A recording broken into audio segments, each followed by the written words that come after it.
হরে কৃষ্ণা, রাধে রাধে। গোপু সোনা তৈরি হচ্ছে দুর্গাপূজার কেনাকাটা করার জন্য। তো আমরা বেরিয়ে পড়লাম, তারপরে গাড়িতে উঠলাম।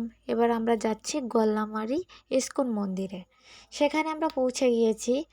এবার ওখানে আমরা গোপু সোনার ড্রেস দেখবো। আমরা শপের কাছাকাছি চলে আসছি। আমরা এবার ভিতরে ঢুকবো। ঢুকে আমরা এবার ড্রেস দেখবো। তো আমাদের ড্রেস দেখা কমপ্লিট, ওটার ভিডিও করিনি। তারপরে ড্রেস নিয়ে এবার আমরা বাইরে বেরিয়ে পড়েছি। এবার যাব পার্লারে, মানে দিদি পড়শি পার্লারে। দিদি ইন্ডিয়া থেকে গোপু সোনার জন্য ড্রেস নিয়ে আসছে, তার জন্য। তো এই দুটা আমি কিনেছি, আর ধূপকাঠিটাও আমি কিনেছি গোপু সোনার জন্য। তো তোমাদের সব কিছুই দেখাচ্ছি। আর ড্রেস দুটো অনেক সুন্দর। ছবির ক্যামেরায় অতটা আসছে কিনা আমি বলতে পারবো না, ক্যামেরায় অতটা ভালো দেখা যাচ্ছে না, তবে বাস্তবে অনেক দেখতে সুন্দর। আর সাদাটা হচ্ছে এত সুন্দর যে সামনে তো একটু শীত পড়বে, হালকা শীতেও ওটা পরতে পারবে। এই জন্য সাদাটা মখমলের, যেহেতু ওটা আমি নিয়ে এসেছি। আমার খুবই পছন্দ হয়েছে।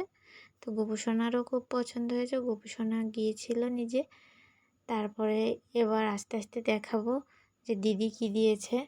দিদি ওর জন্য চুল আনছে, মুকুট আনছে, পাগড়ি যে মুকুট আনছে, বাঁশি আনছে, আর একটা ড্রেস আনছে। সেগুলো অনেক সুন্দর। আস্তে আস্তে সবই দেখাবো। গোপু সোনার আগে একটা গিফট পেয়েছে পূজার, আমি 2টা কিনেছি। দিদি আবার একটা দিয়েছে, 4টা হলো।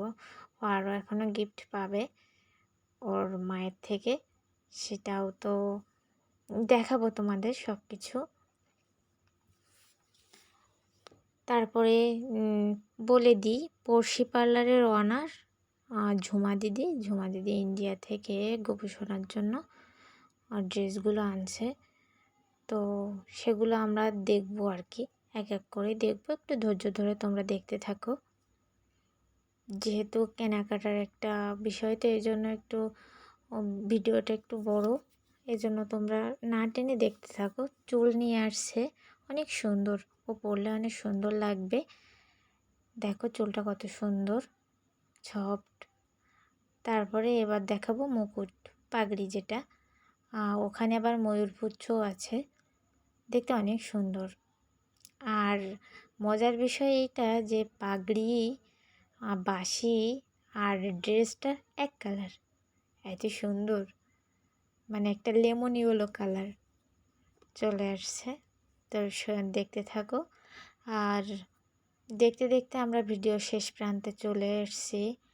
তো এই ছিল গোপু সোনার পূজার কেনাকাটা। সবাই ভালো থাকবেন, সুস্থ থাকবেন। পূজাতে সবাই আনন্দ করুন। হরে কৃষ্ণ, রাধে রাধে।